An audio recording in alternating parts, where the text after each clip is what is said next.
Welcome, everyone. Thanks for joining us.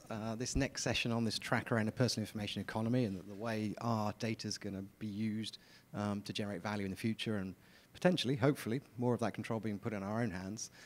Next session, we've got Katryna, who is well, probably for many people in this room, needs no introduction whatsoever. She's been an active participant and voice of the community around the intention economy and the Internet of Me for many years now. But for today, she is the CEO and founder of Miko, which is a life management platform aimed at exactly what I just mentioned, putting control of our data back in our hands and enabling the free flow of that data to generate value in ways we probably haven't thought about just yet. But for much more insight onto that, I'm passing straight over to Katryna. Thanks, Giles. Hi, everyone. I might stand up here so that I look much taller, and also I can keep an eye on the time. How many people were in the room for Joss's last session, just that he's just finished? Okay, fantastic.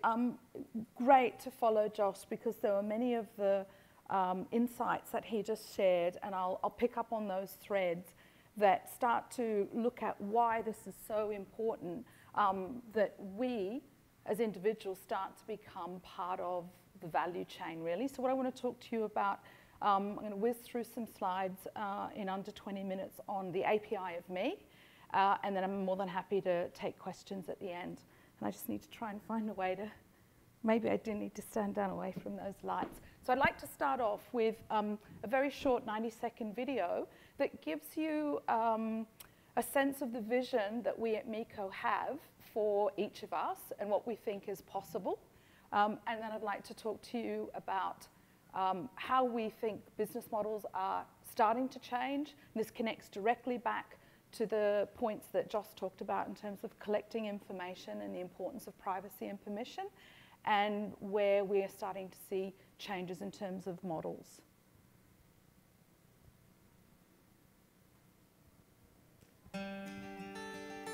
The world is waking up. We all want the convenience of modern life, but we shouldn't have to give up our identity or ourselves in process. What if I could live my life and protect my identity at the same time? Every transaction, every search, every view, and everything I did would be kept private and saved to my own secure personal cloud. What if I was the most accurate and insightful source of information about myself? Instead of giving it away, companies would come and ask for it directly from me. What if I had access to the same information that others collect about me? I would have the confidence to make better decisions about my life and my family. What if I could do all the things I love?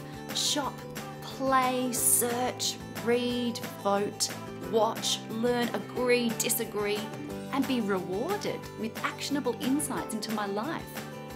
What if I could quietly announce my desires for things and then receive custom offers only from the companies I like? Life would be easier, more streamlined, and at the same time, I would be better protected and more informed. Imagine what I could do. I am not the product. I am not a target market, and I am much, much more than you know. I am me. I am Miko. So when we started to put together that video, what we wanted to look at was really how important we are, you and I, our children, our communities, are in what we believe is the biggest shift of this century, our move into this digitally connected era. And that is the value that we create just by being ourselves and going about our everyday tasks. And as I've learned now, the 1,000 things that we do over behaviors that actually create a view of our lifetime. When Giles first asked me to join this track, we were emailing backwards and forwards, and he said, he actually emailed this. There's a whole new asset class out there, and it's going to be controlled by citizens, not corporates. And there were two questions that he and I were discussing. First of all, what does that do to business models? You know, how do models need to change? And one of the things that I think is such a lost opportunity with the beginning of this century as we move to the socially connected world. You know, all of a sudden there's 1 billion of us that are connected, And as we started to connect, there was this race to say, okay, we've got all these people connected. How do we monetize that? And it was like, okay, let's look at 19th and 20th century things like advertising and selling things and graft that onto this connected world. Instead of stepping back and saying, well, what could that mean? What could that mean in terms of new value creation? What could that mean in terms of new economic models?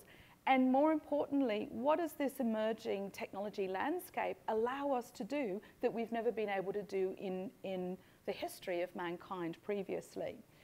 And then in starting to look at those technologies, and I'll touch on those very briefly, how do we start to look at how those flows actually come back to each of us? And one of the things that I would like to leave you with today is that we are the equivalent of enterprises and governments and the corporations of the past. The power that each of us have, either through the things we wear or the habits that we create that can be digitally captured, turn us into this powerhouse of actually insight and value. And what's missing right now is getting us directly into that value chain. If we just look at one part of business model sector in terms of monetization, so if we just look at nothing else but advertising right now, that means we're taking out government services, we're taking out healthcare, we're taking out travel. $6.3 billion was lost to bots in pay-per-click fees last year. And I think this has just come from a book that was published a couple of weeks ago, Throwing Stones at the Google Bus, I think is where this reference came from. So a lot of this research is up to date. So the question for me in starting to look at business models and value is to say, well, have organizations, companies, enterprises found ways to monetize and create value where you and I, are at the end of that chain? So here's some companies that have found a way to build sustainable businesses from a marketing perspective with you and I at the end. And here's another version from a mobile point of view, and another one from the video point of view, and another one from the gaming industry, and another one from commerce, and then social, and then search. And then this is starting to zoom out to look at those into categories. So I think we can agree that there's an enormous amount of value that is created and value chains where you either have multiple enterprises or entities coming together with you and I at the very end of it. And a lot of that is invested in trying to guess what it is we are doing, what we want to do, what we did last, what we did next, what we may need in terms of access to services. So if we just zoom in and just take a handful of those organizations that were kind of towards the middle of those sectors, and we can say the reason why these organizations have sustainable business models up until now is because they create a very direct channel of value. And so what they do is they enable an enterprise to deliver a product or a service or an outcome in what is perceived through that value chain to be improved. And so what I would argue is that the biggest part of that, particularly now that we are socially connected and we are wandering around with a device or we're wearing something that's actually recording that information real time, is that inventory or value is the storing and monetization of personal information. And this comes back directly to what Joss was just talking about. We recognize now that that is incredibly valuable, but we need to change this social contract in terms of the conditions under which it's collected and how it's used and the context of it. Are we starting to see a shift? Boston Consulting reported out, I think in 2012, together with the World Economic Forum, that they looked at the European market for the personal information economy and estimated that there was 1 trillion euros of value there, of which 670 billion could flow back to individuals and citizens, providing trust and transparency were actually able to be achieved. And I think this is a critical thing. Again, the idea of trust, just made the reference, that trust comes from engagement, it comes from dialogue. It's not something that you automatically put a stamp on something and say, okay, we've got a trust mark, now you need to trust. Orange was looking at the percentage or the increasing percentage of customers that were saying trust was a barrier for them into involving themselves in digital activity, 78%. And then Altimeter did a report last year where it was saying the threshold for people saying that they were uncomfortable with how their information was used every day by enterprise was at the 50% mark. And I think what we're going to see over the coming years as those numbers escalate. But more importantly, we're starting to look at the needs of millennials and a completely different social contract that we need to understand. And I think the key thing, and for those of us that are parents or actually are concerned about this next generation of young people, it's actually not about privacy. As much as I am a privacy zealot, I think the gig is up on a lot of things. If now 100 habits can determine who I am, 1,000 can sort of predict my lifetime, then what we need now is a different social contract. And so it's not really so much about the privacy, it's about power. Because what all of those organizations have in those Lumascapes and where value is currently created, it's created because there is a contract that says there is a transfer of value. And what we need to look at is how we can transfer that contract of value to ourselves, how we actually get directly in that value chain. Let's look at what's happened since we started to be connected. More and more we have families actually broadcasting that a child is on the way. And this speaks and it connects. In the first world, it connects into a whole range of new social problems. John was speaking earlier today about some of the planetary problems that ID 2020 are trying to look at, and for those children that are born every day without care and without legal guardians or safety. But in the first world, we're seeing increasingly parents aren't reading terms and conditions. They're starting to share information about their child before the child is born. The average digital birth of a child in the United States is around 6 weeks of age. By that stage, we've already got, we would hope, we have the protection of the country they're born in. There is some sort of legal identity. There are some health records.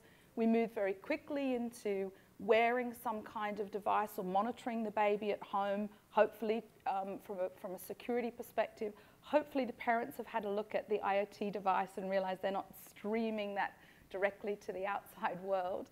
And so we look very quickly at a child today. They're going to move from their immediate health record into education records. They'll very soon have something like a frequent flyer account, or they will have some sort of consumer marker. And very quickly, if we don't start to look at that contract of agency, we end up becoming the product. And what I think we're starting to see emerge with organizations, enterprise, government departments that see the power in this privacy and trust and a transparent contract is the customer of the future is the platform, the patient of the future, the student of the future. And when I say the future, we're starting to see this with some of the work we're doing at Miko right now. We're starting to work with progressive organizations and enterprises who realize that without establishing that trust and transparency, first of all, they're not going to have access to the data that will help shift behavior, but more importantly, they're going to start to diminish trust. And so what we see more and more is that the individual has the technology to start collecting and controlling and permissioning the data around their life. And that actually, with the right trust contract, that completely fuels the activities that are part of their life, their role as citizen, their role in accessing healthcare, their role as a student. And the core identity markers of those things don't change over life. And what I've learned this morning in a sobering way, there are many things that don't seem to change over the course of our life in terms of our behavior. So how is it that we build that into a valuable exchangeable asset? If we're starting to look at a world where everything is connected, then how do we move from the current paradigm where we are informed or persuaded or reminded from an advertising point of view into being involved, into having things demonstrated and being empowered?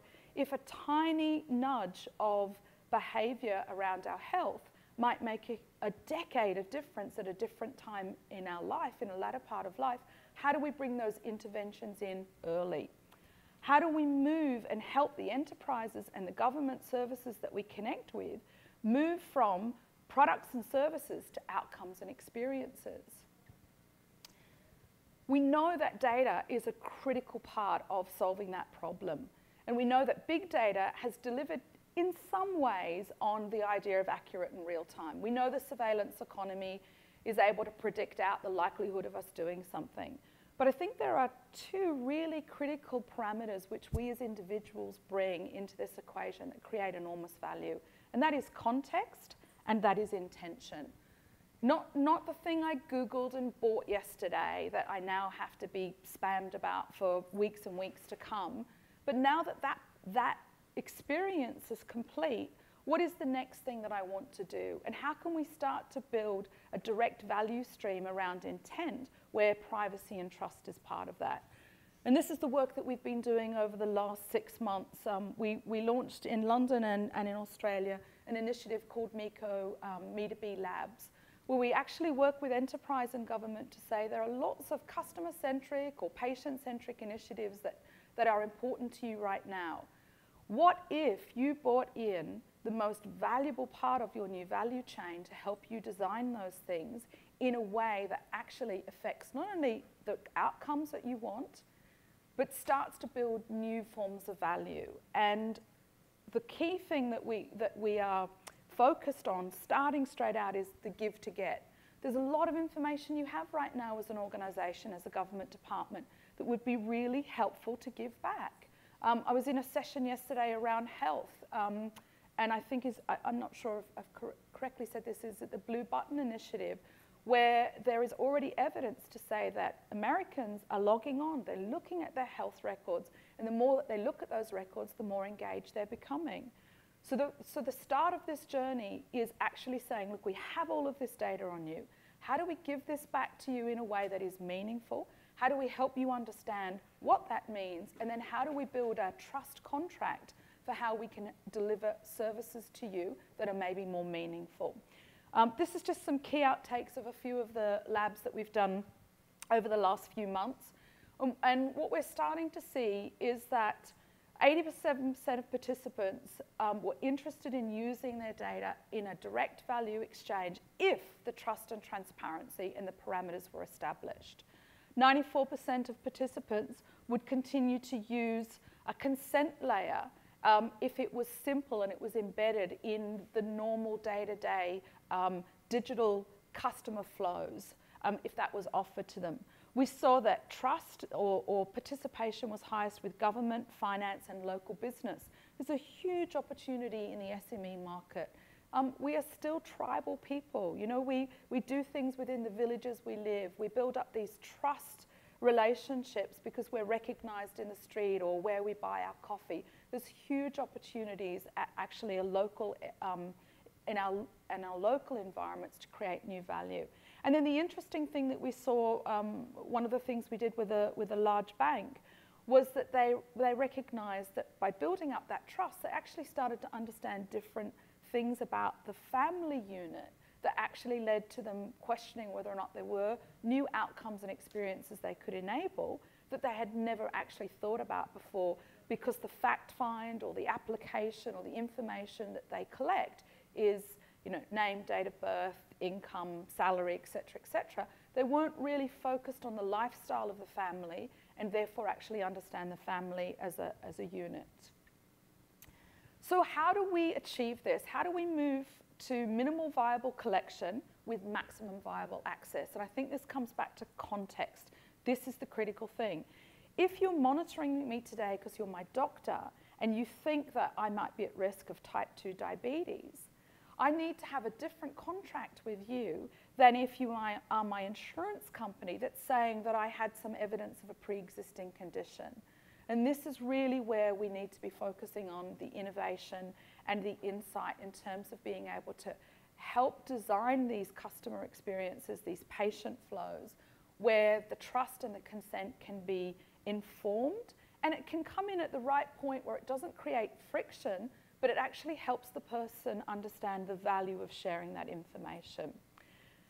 What we have on our side now, in terms of the API of me, what we had that we didn't even have a decade ago is that we have these mechanisms for consent. We have these mechanisms for bots or agents to start acting on our behalf to save our favorite consent terms. We're starting to see some innovation through blockchain.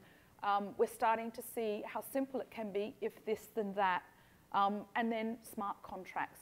Why this is important is this is where we can start to build tiny microtransactions into the business flows or how our information is accessed so that that value can flow back to us.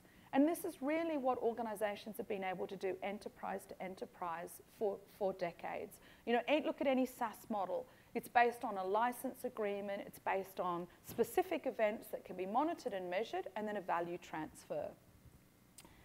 So what we see is that by enabling us to take that, our digital footprint, and actually turn that into something that creates value, the API of me, what we can offer the organizations, the departments, the institutions that we connect with trust and transparency, this true segment of one view. And I think if there was one thing that I just took from Joss's talk, that if we can nudge 10% of the population in the UK to save the NHS £30 billion,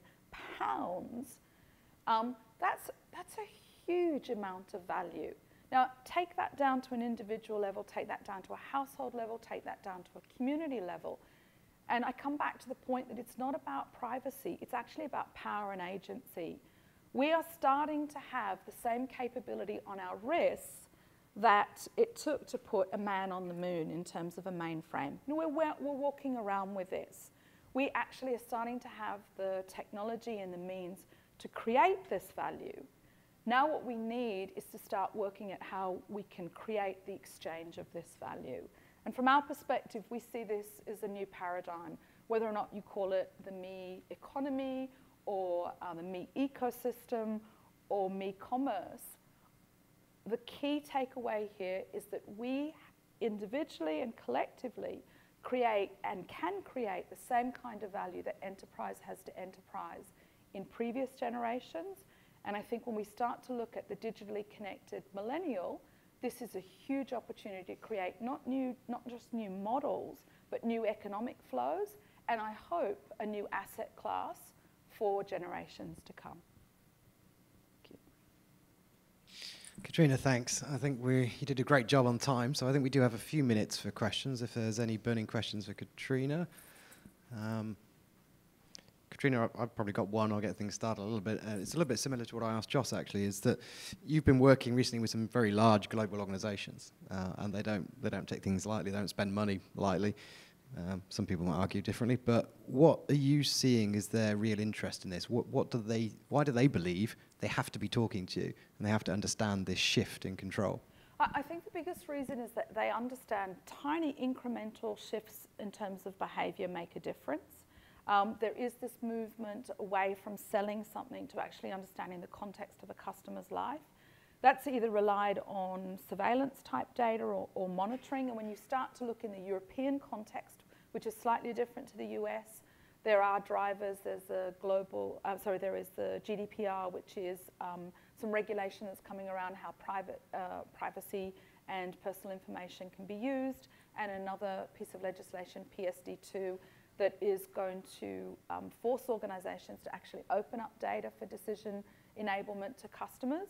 What they're seeing is that without that direct exchange, without establishing the value, the trust and the transparency, it actually may be much harder to develop those services. But more importantly, everybody loses if there isn't that open dialogue and exchange. Yeah, I think that's really fascinating and something we all ought to think about in this room. There was I know we can't mention names, it was a large automotive manufacturer that I believe Katryna's been working with, and you think, why on earth would they be so interested in pulling these guys in and talking? But they understand that if the view of their customer goes dark, what does that do to their business? How do they develop products and services? How do they continue a revenue stream? What does the future look like if they've got no insight anymore because people have taken the data back and aren't willing to share it? And I think if an automotive manufacturer can start to think about these things and look at what the future is going to be like, then I can pretty much guarantee every other consumer business should be doing exactly the same, in my view. Katryna, any thoughts on that at all? Oh, hang on, Joss, sorry, you got a question. I was going to ask a question. Thank you. That was great. I like your slide that you had up, bringing together some of the stuff around big data about the accuracy in real time, and then combining that with the context and intent, which coincides very clearly with what we say within the kind of the coal and the coalition space, which is to say that a device may tell you very accurately what someone's doing, but it will never tell you why they are doing it. How do you see that value exchange in your ecosystem of being able to bring in why something was done, both for the individual and the provider? And Josh, this is some of the work that we're starting to do now with organisations, is we're mapping out the journey, and we're also mapping at how the individual can actually can create the why or the how across enterprises or across different value streams. Because one of the problems that we see is often an enterprise will look at it within their own silo. So they may deduce a why or a motivation, but they're only looking at one part of the value chain. And so what we're starting to do is actually map that and ask individuals, actually look at what the motivation is or what the context for the behaviour is, and then start to look at how things can be designed that more naturally aligns to what that behaviour is. And that is where the value of the context immediately creates a new value, and then the intent is wrapped in that, which creates another layer of value again. So I think it's coming back to some of the work that you talked about, is actually understanding the behaviour and what's driving, if you like, the set of behaviours rather than looking at something as a distinct silo of behaviour. If there's no other questions, Katryna, thank you very much. Katryna, we'll be on a panel at the end of this track, at the end of today, where we bring together some of the themes from the various sessions we've heard this morning and the ones this afternoon, and debate what this really means and what we should be thinking about for our businesses and probably our families and children and everything else to do with our personal lives. But thank you all very much for coming along this morning. Thank you.